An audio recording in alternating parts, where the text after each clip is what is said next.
And then I'm going to go ahead and let everybody in, okay?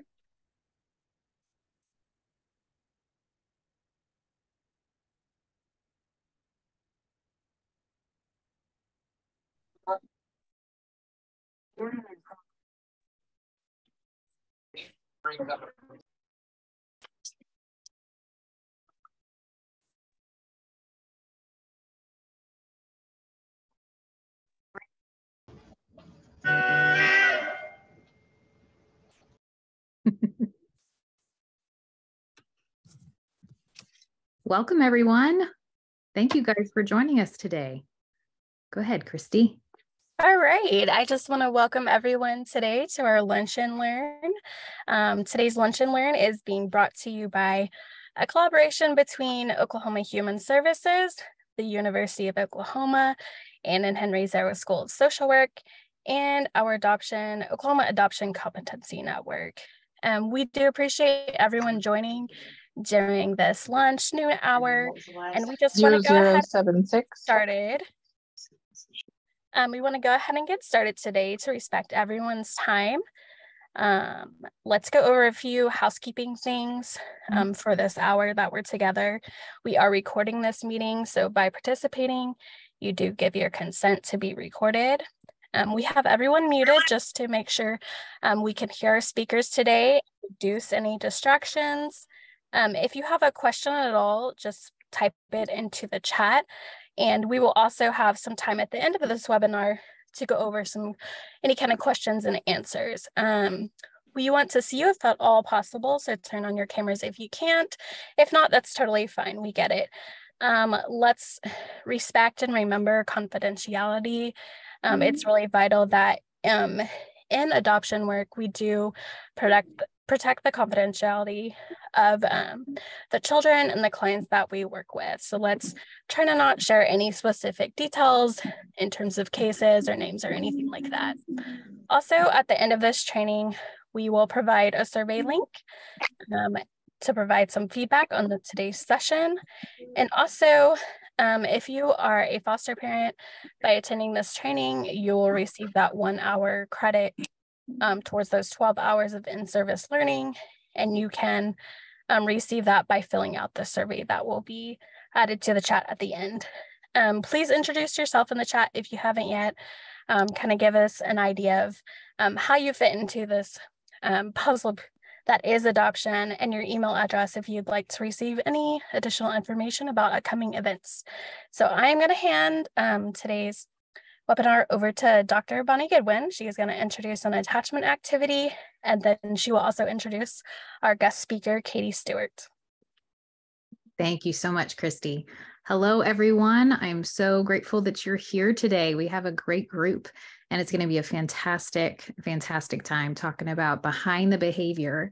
And I know Katie will share this with you at the end, but this is part one. So you've got part one today, and then I hope you put down on your calendar May 2nd at noon. We'll get the information out soon. Will be the part two. So it's going to be fantastic.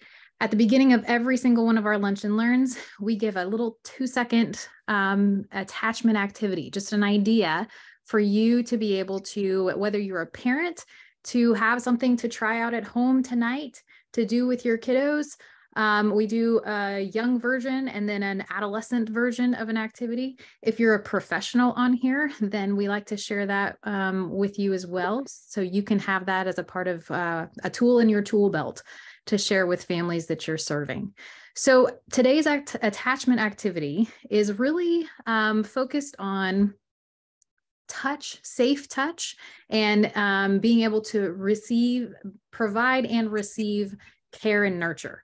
So obviously, with something that involves any type of touch or close proximity, you want to be very careful and ask for permission from your child, but then also be aware of any type of previous abuse and adapt as needed for the comfort level of the child.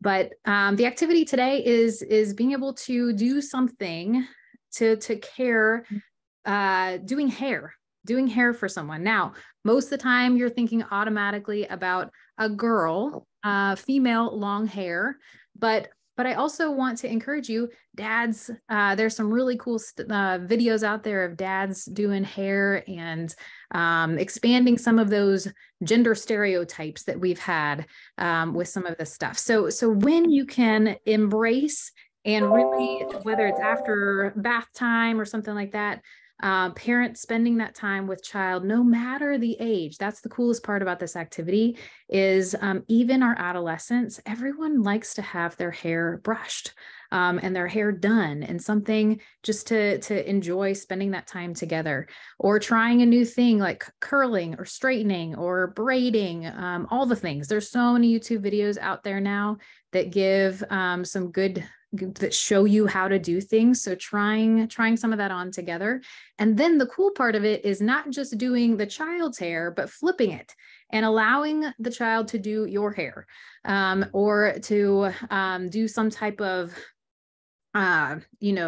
if it's not involving hair, then nail care, doing clipping nails or painting nails, or, any of that kind of stuff, filing nails, anything like that, where not only are you providing that for your kiddo, but then you are able to allow the child to provide that for you. It can be a really fun bonding time. And like I said, it increases the proximity and allows you to have a bit of just some fun nurture time together. All right. So no further ado, Katie, I'm going to turn it over to you. Katie is one of our brand new clinical social workers in our post-adoption department here at DHS. And I'm super excited to mute myself and turn it over to you. All right. Thank you, Bonnie. Give me a sec, guys. I'm going to share my screen here. All right. All right. So like Bonnie said, my name is Katie and I am a DHS employee. I am brand new to our clinical team in post-adoptions. And previous to that, I was a foster care and adoption caseworker in Northwest Oklahoma for about 7 years. So throughout that time, working with foster and adoptive parents and walking through all the struggles and the challenges and the also wins and progress with the children in their home, we had a lot of conversations about frustrations from them and confusion about how to understand and handle behaviors that they were seeing from the children in their home. And so this training was born out of those conversations with my foster parents, with the goal of being able to give both parents and professionals actionable tools to help the children in their lives. So I'm going to open with a quote from a really excellent book that I encourage you to read if you haven't already. It's called The Body Keeps the Score. And so it says, "We've learned that trauma is not just an event that took place sometime in the past. It is also the imprint left by that experience on mind, brain, and body. This imprint has ongoing consequences for how the human organism manages to survive in the present. Trauma results in a fundamental reorganization of the way the mind and brain manage perceptions. It changes not only how we think and what we think about, but also our very capacity to think." So today we're going to take a deep dive into complex trauma and the effect it has on a person's brain and body. As the quote says, experiencing trauma physically changes the brain structure as well as the way the brain and body communicate, leading to a variety of unintentional and uncontrollable physiological responses that show up as difficult and often confusing behaviors. So next I'm going to play a brief video. Oh, please hold. I just realized I did not share my sound when I shared my screen.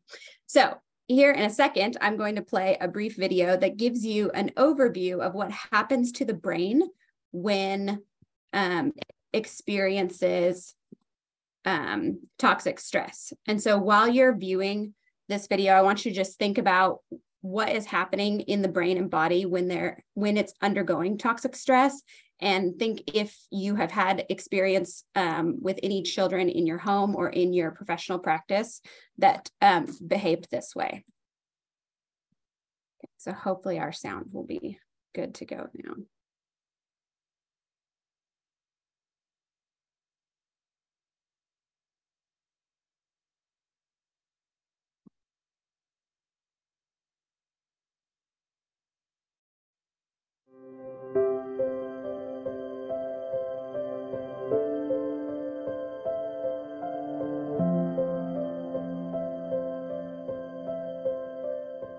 A child's experiences early in life are important building blocks for the developing brain.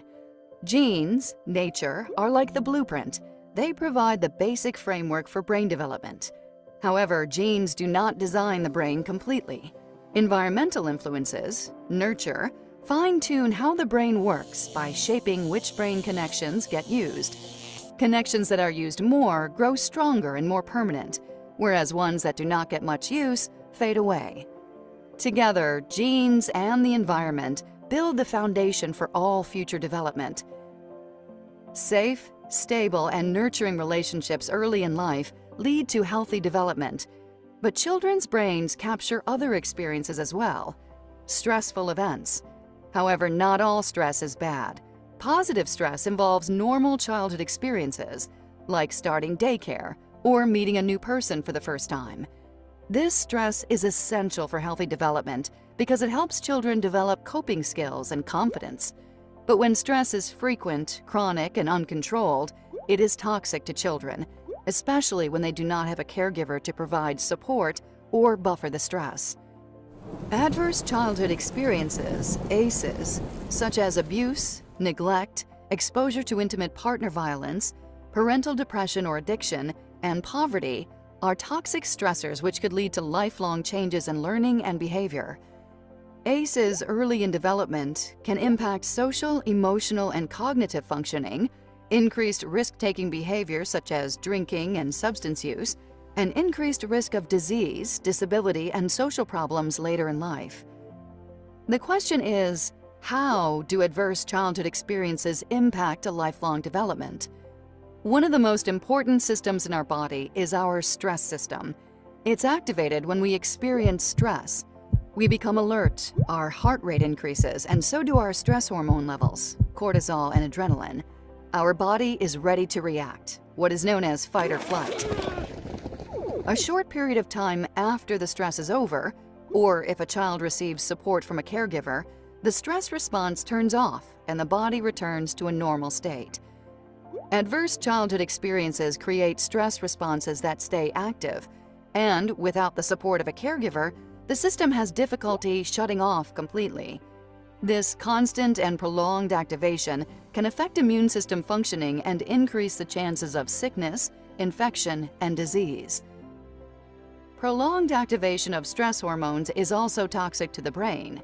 Certain areas of the brain are more vulnerable to toxic stress, including the executive center or the brain's control center, an area important for solving complex problems, attention, reasoning, impulsivity, inhibition, and learning. A second area is the emotional center, the brain's alarm system, which is involved in processing and interpreting emotions and the ability to control impulses. The third area is the memory and learning center, the brain's filing cabinet, which plays a major role in learning and the formation and retrieval of memories. Science shows that adverse childhood experiences impact all of these brain centers. Behaviorally, what we begin to see is emotional distress, poor emotion regulation, greater impulsivity, learning difficulties, and physical and mental health problems. More recently, science has begun to look at how ACEs cause changes in gene expression through a process called epigenetics, which helps us understand how nature and nurture interact.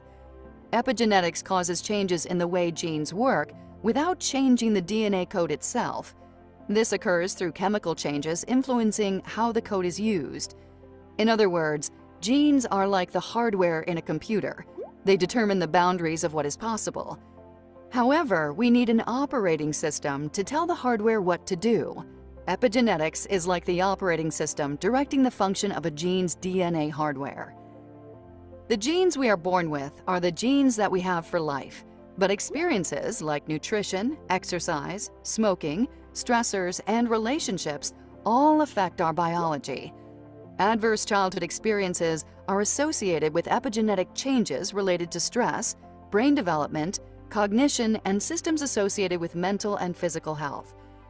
Changes that happen early in brain development are more likely to be enduring and are possibly passed on to future generations as well.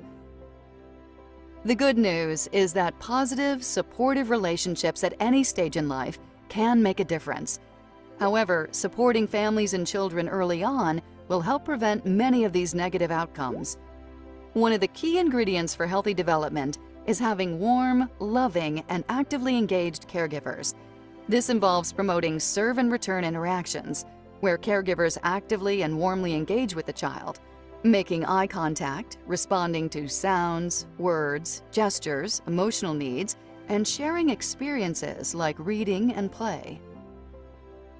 Providing programs that support caregivers to strengthen these abilities are the blocks that build healthy foundations for life.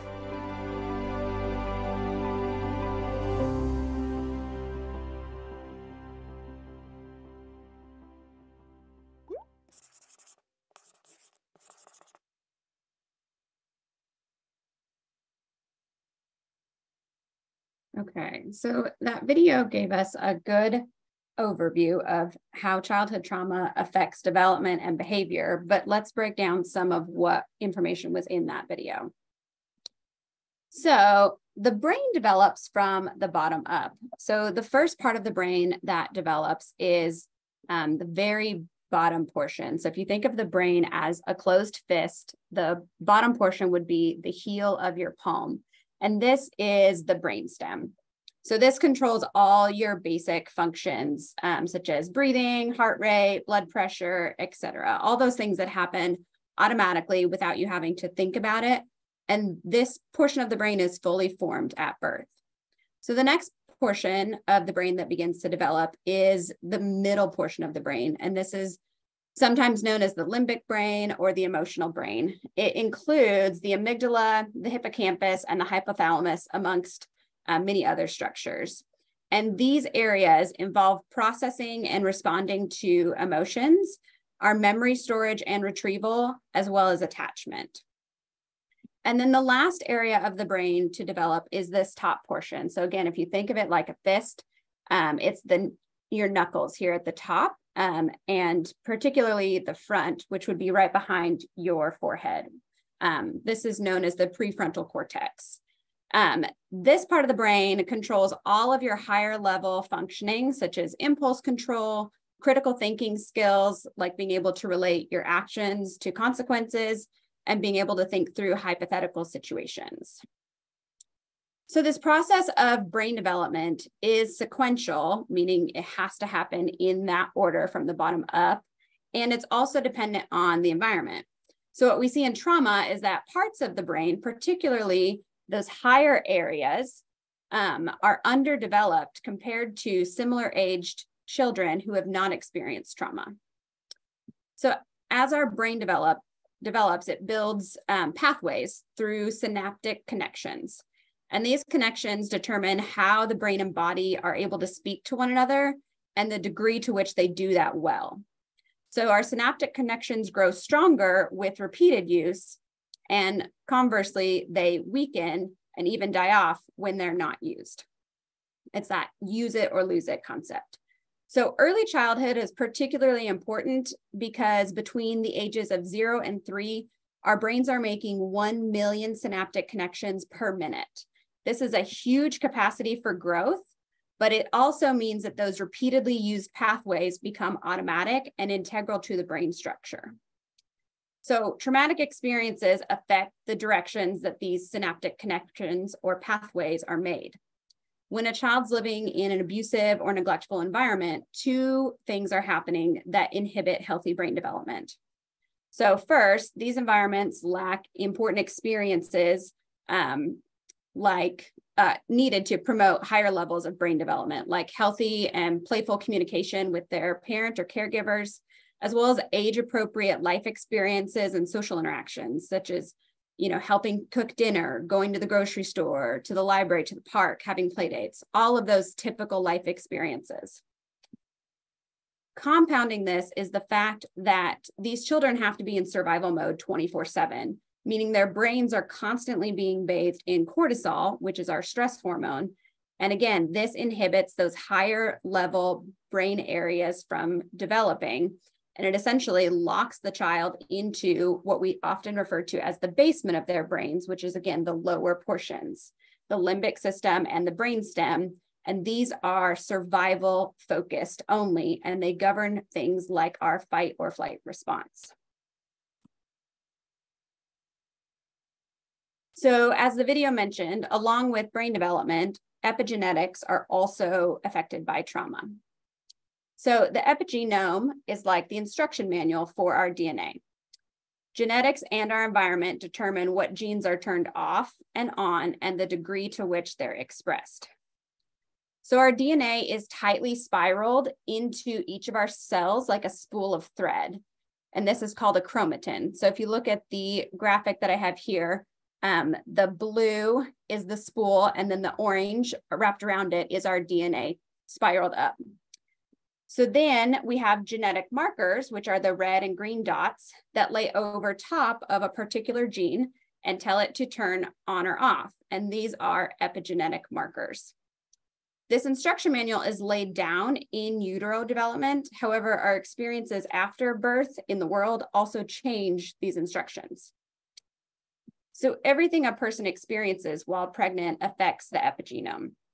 The food they eat, the prenatal care they have access to, the stress they're under at home or work, and risky behaviors such as cigarette, drug, or alcohol use. So for example, if there's a high stress environment during the pregnancy, such as domestic violence, there are higher levels of cortisol being passed to the developing baby, and this directly impacts the instruction manual that's laid down on that baby's developing genes. So these instruction manuals are then affected by the environment that the baby is born into. In our example, when the baby's born into this domestic violence environment, it's going to affect the interactions they have with their parents, as well as how well their physical and emotional needs are being met. So if their physical and emotional needs are not met as they should be, that continues to solidify the instruction manual that was laid down while baby was developing in utero. And this comes out in experiences of an overactive alarm system in response to stress, as well as a reduced ability to self-regulate. Fortunately, epigenetics can also be reversed, as the video mentioned. Caregiver interactions modify these instructions in a positive way. These changes are easier in infancy and early childhood, but epigenetic changes can occur throughout the lifespan, and we'll discuss more about how to do this in a little bit. So now let's look at how these epigenetic instruction manuals for our genes show up in the way our body responds to trauma. So I live in Woodward, Oklahoma, which is northwest Oklahoma, and we have these gorgeous walking trails in the middle of town. And I walk there frequently with my kids, my dogs. It's a great place to just get out into nature for a little bit. Something else about me is that I am terrified of snakes. Doesn't matter how big or small they are, don't like them. So I walk on these trails frequently. It's a comfortable, familiar place for me. But let's say one day I'm walking on this trail and I come across a snake in my path. What happens? Well, immediately I start to have all of these physiological responses that are normal when my body perceives that there's a threat. So my heart rate is going to increase, my breathing might quicken, my blood pressure elevates, and I'm going to get that shot of adrenaline to be ready to fight or get out of there. So I see the snake, it goes across my pathway, and then my body starts to be able to calm down once the perceived threat is no longer there. However, what has happened to this comfortable, familiar place that I go to all the time? Well, for the next several times that I'm in these walking trails, I'm going to be more alert. So my natural arousal level is going to be higher because I'm going to be watching for a snake. So let's say time goes by, I don't see any more snakes, I become comfortable. And then one day I'm walking, and in that same area, there is a stick in the grass. Before my body or my brain can process that that is a stick, and not a snake, my body starts to respond with these same reactions. So my heart rate's going to increase. I'm going to get that shot of adrenaline. And then very quickly, my brain will process that that is not actually a snake and we're safe, and I'm able to shut that response down. This is a very basic example of a trauma trigger. However, when a child experiences this type of fear daily, they can't just turn it off like my body is able to. Their stress response is activated so often that it becomes automatic and uncontrollable. So their snake might be something as simple as dinner time, because that's when mom and dad begin drinking or arguing and things get scary. So then their stick becomes the kitchen table, which is an object that they encounter every day, multiple times a day. So you can start to see how frequently that stress response would be activated and how well those connections in their brain are going to work and how quickly they're going to work. So then what happens is, long after we remove the child from that environment, these stress responses remain in their behavior because it's built into the structure of their brain. So what we see is what looks like gross overreactions to small stressors or frustrations, like being told no at home or not getting something they want at school or being forced to sit at the table for dinner. So let's look at specifically what's happening in the brain structures when your stress response is activated and when you encounter a trigger. So the important pieces for the limbic system are the thalamus, the amygdala, and the prefrontal cortex. So the thalamus is like the data analyst of the limbic system. It's taking in information from the environment, analyzing it, and sending information off in two different directions, to the amygdala and to the prefrontal cortex. So the amygdala is the emergency alarm in the system. It's often referred to as the low road, and it takes about 8 to 10 milliseconds for information to get from the thalamus to the amygdala. So it's very, very quick. The amygdala responds whether it is a real threat or a perceived threat. So when I saw the stick on the walking trails, my amygdala responded immediately. It didn't take time to process or analyze. That's not its job. So it sends an alert to the sympathetic nervous system to act. And the sympathetic nervous system is what has all of those physiological responses that we looked at in the previous slide. So the body goes into fight or flight mode. Now the prefrontal cortex is like mission control for your brain. Again, that's this top portion where all those higher level critical thinking skills live. But the time for the information to get from the thalamus to the prefrontal cortex on the high road is several milliseconds slower than the low road. So mission control will analyze the message from the thalamus and decide if it's a real threat or not, and then respond accordingly. So if we think back to the snake example again, seeing the snake is information that my data analyst took in. And so then the next time I was in the park, the stick was information that my data analyst took in, and it sent a message straight to my emergency alarm, but also to my mission control. Now, my mission control was able to analyze the information that this was a stick and we weren't in danger very quickly, and my system was able to calm down. So that's how it works in a typical brain that's had the environment where all of the parts can develop healthily. And so in a traumatized brain, what happens is the thalamus, or the data analyst, is constantly sending inaccurate data to the amygdala or the emergency alarm. So if we think back to how the snake for a child might be the kitchen table, or the stick might be the kitchen table, that multiple times a day, that data analyst is sending messages of danger to that child's emergency alarm. So then it becomes overactive because of how often it's activated. And in turn, that child's sympathetic nervous system is activated over and over again. So mission control cannot calm it down in the same way that it can in a developing brain, because that fight or flight mode is already fully activated and gone by the time mission control tries to send a message. So again, we get what looks like exaggerated or inappropriate reactions, such as excessive fear or excessive anger, etc. And this is known as toxic stress or traumatic stress. So children who are experiencing toxic stress show a range of symptoms called toxic stress reactions, and they're grouped into several categories.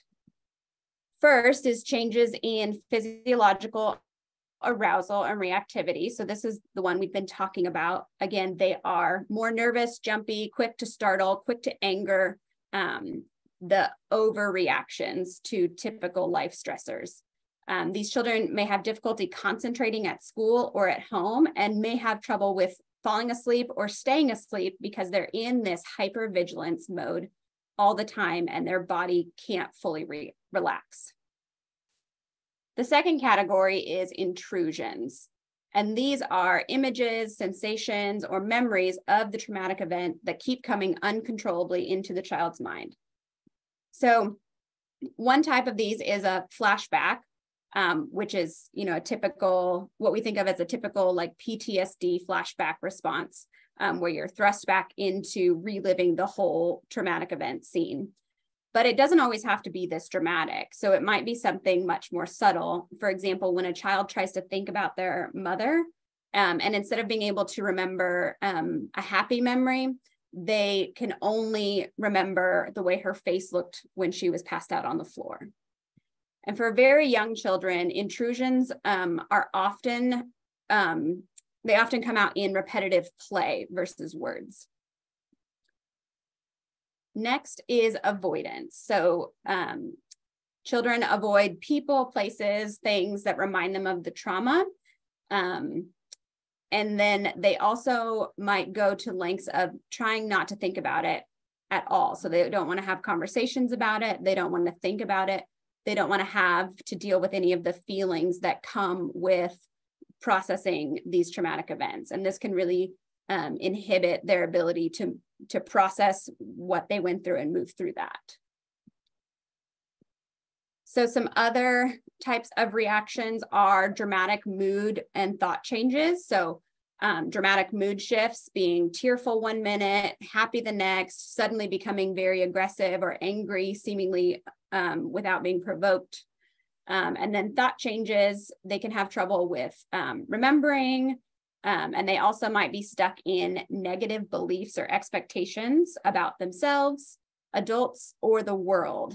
And they can really get stuck in a self-blame, guilt, and just like a negative emotion feedback loop, and struggle with feeling and expressing joy and love. And then finally is regression. And this is where we again see children not acting their age. So their reactions when they face a stressor might come out as a much younger child. So for example, an 8-year-old has the emotional control of a 4-year-old when they're stressed or when they're faced with a trigger. And this is, again, goes back to the fact that those upper level brain development did not happen as it was supposed to. So now we're going to talk about stages that a child's brain and body goes through when they have complex trauma histories and experience triggering situations. So there's 4 stages, and they are regulating, revving, re-experiencing, and reconstituting. So regulated is where we want kids to be most of the time. This is their normal calm state. So their heart rate is in normal range. All of these great upper levels of their brain are online and working well, and they have an internal state of calm. So they can function in the classroom, they can eat a meal with their family, complete their chores, etc. They're able to manage their emotions and behaviors. But then when a trigger appears, they go into what is called the revving stage. And this is the activity that leads up to what we would consider a full-fledged meltdown. So the child in this stage becomes more vigilant. They quickly become hyper alert and they shift focus from whatever they were focusing on to whatever the perceived threat is. And their body starts to prepare for that fight or flight mode. So they might have rapid breathing, increased heart rate. They might be tensing up their muscles. You can also see their motions start to expand, whether it's intensely angry or fearful or teary. And they can also go into freeze where they would become emotionally numb. You would see them start to disconnect and shut down. Like we mentioned earlier with the kitchen table example, triggers can be anything large or small. So sometimes it's easy to figure out what the trigger is, and sometimes it's very, very difficult. So it can be something as simple as a sensory input. So smells, sights, sounds, physical contact, a taste. They can also be time-driven, anniversary dates, holidays, seasons, or times of day, such as dinner time or evening. And then they can also be conditional. So loss of control, things being taken away, being told no, or redirected, or transition, having to go from one activity to another or one place to another. So behavior is a really powerful communicator for kids. We need to understand in this stage what the child's behavior is trying to tell us. The calmer that we are as the adults, the more clearly we're going to be able to think and to see what's happening with the child and try and figure it out. So we have to look past the behavior to the child and what their needs are.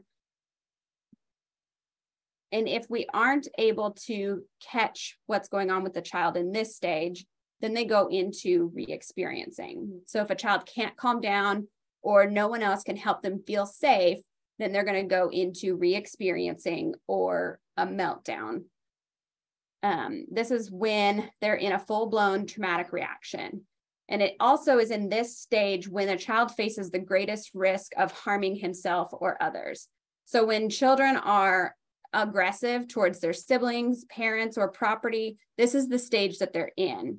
And what we find is when we later ask a child what happened in this meltdown phase, children may not be able to remember some or all of the details. And that's because all of those higher level brain areas are shut down during this stage. So when they're in that low road emergency activation, their brains don't focus on the details of the environment. They can't make conscious choices about their behavior. Instead, they're focusing on their five senses and scanning for threats. So the sound of or tone of another person's voice, the look of another person's body posture, the intensity of eye contact, the feel of another person's touch, etc. So this is the phase where we often refer to as them being locked in the basement of their brain. So they're down here in that survival mode of their brain, and they cannot get up here to the critical thinking skills, no matter how much they may want to or how good they may be at using those areas of their brain when they're not triggered. They are physically stuck in this portion down here. So redirection and discipline in this stage is not going to be effective because they do not have any ability to comprehend what you're saying to them or any ability to talk to you about their behavior. They're likely just going to perceive you as a threat, which is going to make the situation worse. So the final stage is reconstituting. This is where they start to calm down. They can understand words again, they can manage their emotions, and those higher level areas of their brain are coming back online and they're able to talk with you. This stage is one of the most important stages to connect with the child because some children can move from reconstituting back into re-experiencing very quickly if it's not handled correctly. So something that's really important to remember in the reconstituting stage is not to shame the child for the behavior that they just exhibited. Likely, when they have access to all of their higher level thinking skills, they understand that their behavior was not appropriate for the situation or for their age. But when they were in that moment, they literally had no control over it. So it's not their fault, but they probably feel embarrassed or shameful on their own. And if we then as the adult say something to them to further that shame, it can push them right back into that re-experiencing mode. So we need to take this moment to connect with them. Discipline and consequences do come eventually, but right now, what we're trying to do is help the child learn to regulate their behavior, and that requires our help as their trusted adult. So self-regulation is actually developed along a continuum from external regulation to co-regulation to self-regulation. Like we discussed with brain development, this process is sequential. You have to go from one step to the next, and you can't skip over them. So a child who's never had a trusted adult to externally regulate and then assist with co-regulation cannot self-regulate. Even if they've made great strides in behaviors and coping skills over time, when their brain and body are triggered, like they are in the re-experiencing stage, they have zero ability to access that knowledge. So we sometimes have to go back to the beginning and be their external regulator. And I'm not talking about holding and rocking, an 8-year-old like you would a baby, but we have to build connection through things like eye contact, safe physical touch, and staying calm. If the reconstituting stage is handled well, then a child goes back to being regulated. The goal behind understanding these 4 stages is to keep the child in that regulated state as much as possible, because when that happens, you start to see a shift in their general behavior over time, because those synaptic connections are starting to be rewired in their brain. So as we've discussed today, a child's reaction to trauma is an interplay between genes and their environment. Important adults in the child's life moderate this relationship through their interactions and connection, and over time help rewire those synaptic pathways and the epigenetic instructions for more positive outcomes. Positive and supportive relationships work to change those instruction manuals for children's genes. This begins first and foremost with connection, particularly serve and return interactions. So serve and return interaction occurs when a child reaches out through facial expressions, vocalization, or actions, and a supportive adult responds in kind. So for example, a baby crying and then being picked up and comforted, playing a game of peekaboo with a toddler, or an older child saying, hey, watch this cool trick I can do, and the adult watching and then giving them lots of encouraging praise. While this might seem like a small thing, over time, these interactions promote healthy development in a number of ways, one of which is increasing felt safety. So when children are taken from unsafe environments and placed in safe, nurturing, stable, permanent homes that we know as safe, we can be confused and frustrated when the child continues to exhibit survival mentality behaviors. However, like we've talked about, these children have experienced traumatic situations repeatedly, and their brains have become wired to sound the alarm quickly and automatically. This shift happens so fast that children aren't consciously aware. They can't process the details of their environment or think through the consequences of their actions. Again, they're locked out of those critical thinking skill areas of their brains. So the environment might be physically safe, but they don't feel safe in that moment. Their brain has to be rewired over time, and every interaction that you as the adult have with the child has to counter what they have seen before. And so over time, with consistent, stable, predictable adults in their lives, they have an increase in felt safety, which works to rewire all of those pathways and build new healthy pathways. Okay. And that is the end of this portion of the training. We'll have a little bit of time for question and answers. As Bonnie said, there is also a part 2 of this. It is called Behind the Behavior, Healing Trauma Through Conscious Connection. And it'll be on May 2nd from 12 to 1 again. We'll be sending out flyers just like we did for this one. And that part of the training will really dive deep into what do we as the adults do now that we understand what's going on with the child's brain and body. What do we do day to day when they're having these behaviors and these experiences, and how do we really work to rewire those negative pathways? So I hope you all can join us for that. So Katie, it looks like you have one person who is asking for the references slide to be back up on the screen.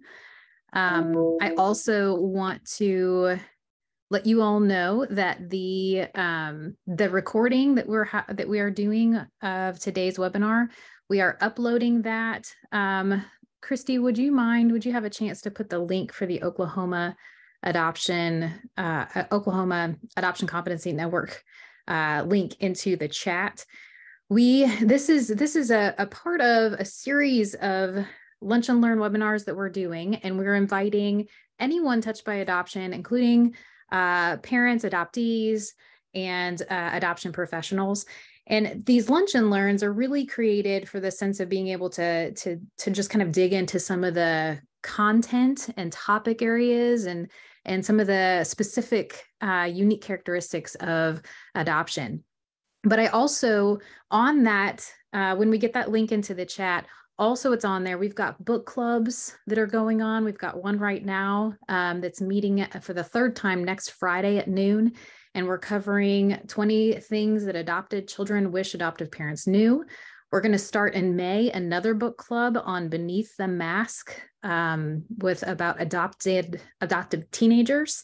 So those book clubs are something that are open. You just click on that and register to join those book clubs. But I also I've had some participants reach out and mention, man, we'd love to be able to have conversations with other parents.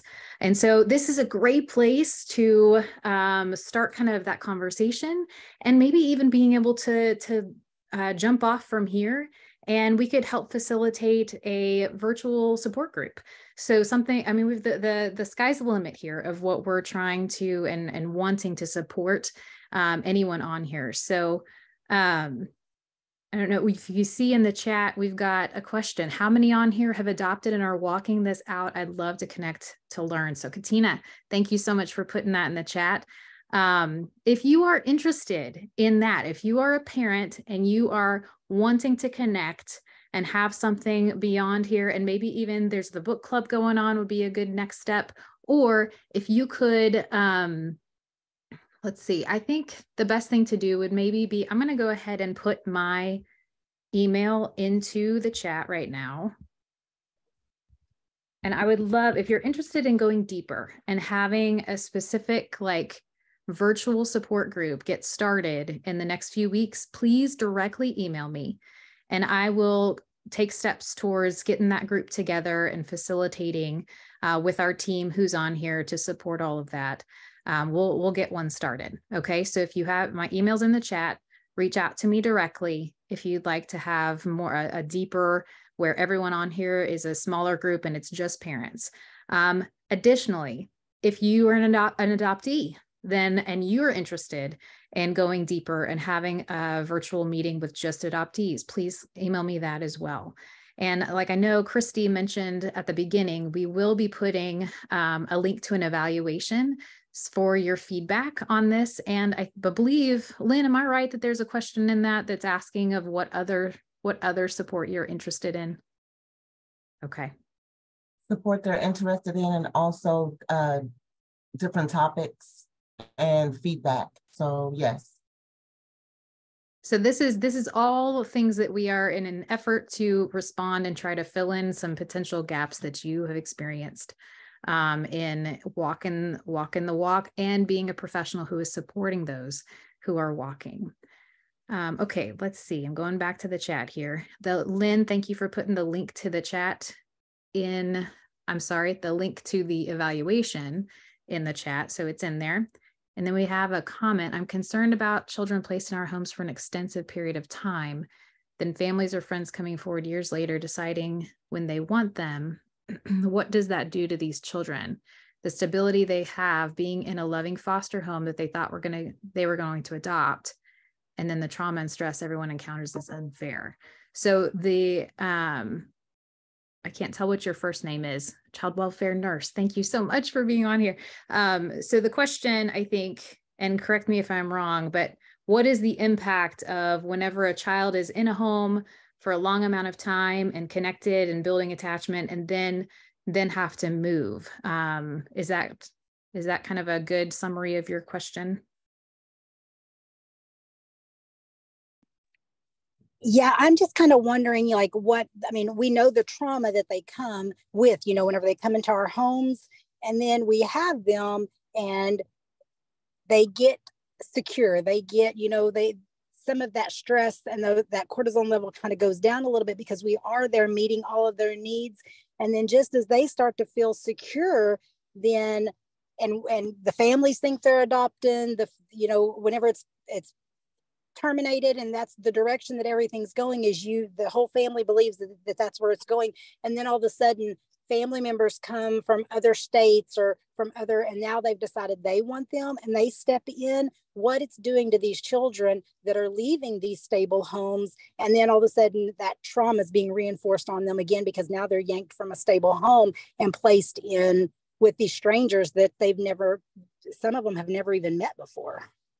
Yeah, such a critical conversation that actually hits so many different layers of the things that we're talking about adoption and in some of these sessions. I think what you're connecting to and what's really complex in that is attachment, trauma, what we talked about today, the impact of trauma, loss and grief, right? And then also a piece of honoring biological family and connection. And then what goes from there is adolescence and adoption and being able to, what's important in helping support our adolescents who have been adopted in forming identity.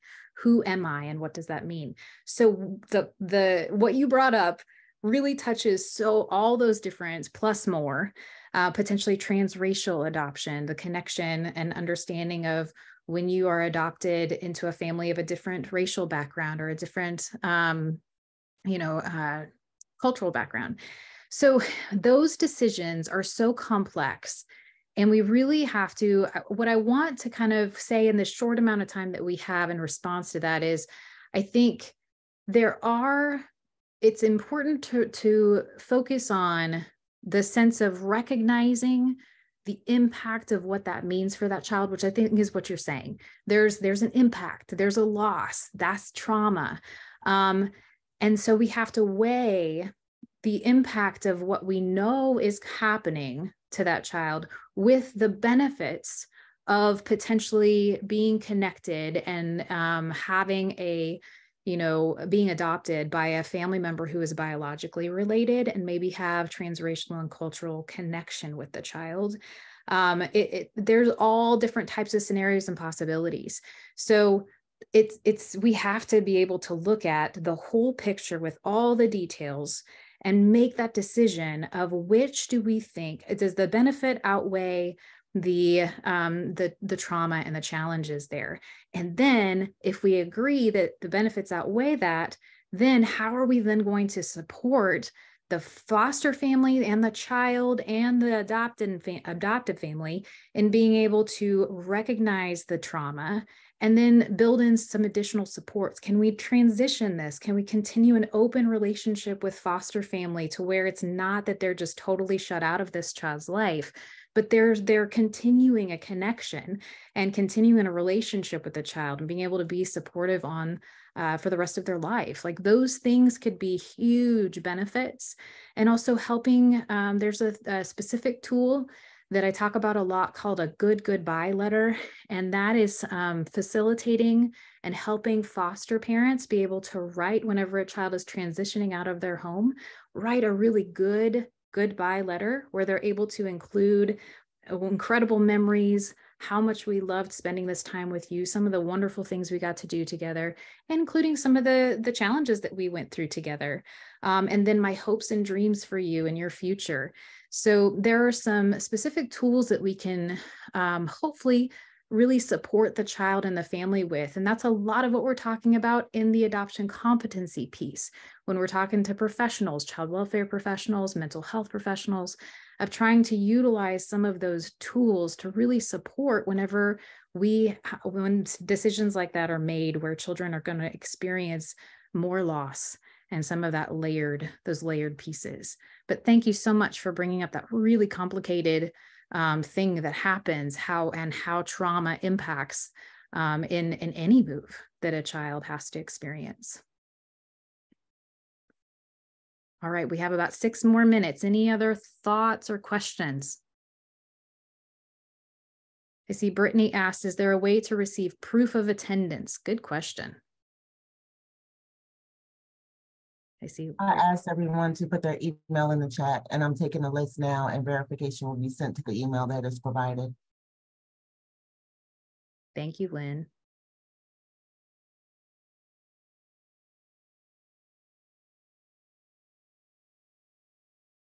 All right. Well, thank you guys so much. Katie, great job. Thank you so much for everything that you shared with us. It was fantastic. Please make sure that you click on that link to see our upcoming information and events. We do have this weekend in Oklahoma. If you've adopted from child welfare, we have a retreat for adoptive parents put on by Wellspring. So very excited about that. You can get all the information on that website. Also, if you'd like to be included, everybody who's put their email address in here, we're going to go ahead and add you onto our mailing list from the Oklahoma Adoption Competency Network so that you can continue to receive information about our future events. So we do have part 2 on May 2nd at noon. We also have 2 people on our team here, Toya Bell and Tamara Honer. They are going to be presenting on transracial adoption on April 11th at noon. So I'm very excited. I know they're going to do a wonderful job. We'll go in depth about exactly what we were talking about a minute ago, about the important aspects of understanding what does that mean when a child is adopted in a home where they have different cultural and racial background potentially. Yeah, and I'm excited to hear from anyone who is interested in going deeper and setting up some type of support group. Please reach out to me. I know our team has been working on some great curriculum to be able to utilize and support groups who are interested in getting together and going deeper together and sharing your story and sharing some of the challenges that you're going through together. So I look forward to that, and I'll be reaching out to anyone who sends me that email very soon. Thank you guys so much, and have a great rest of your day.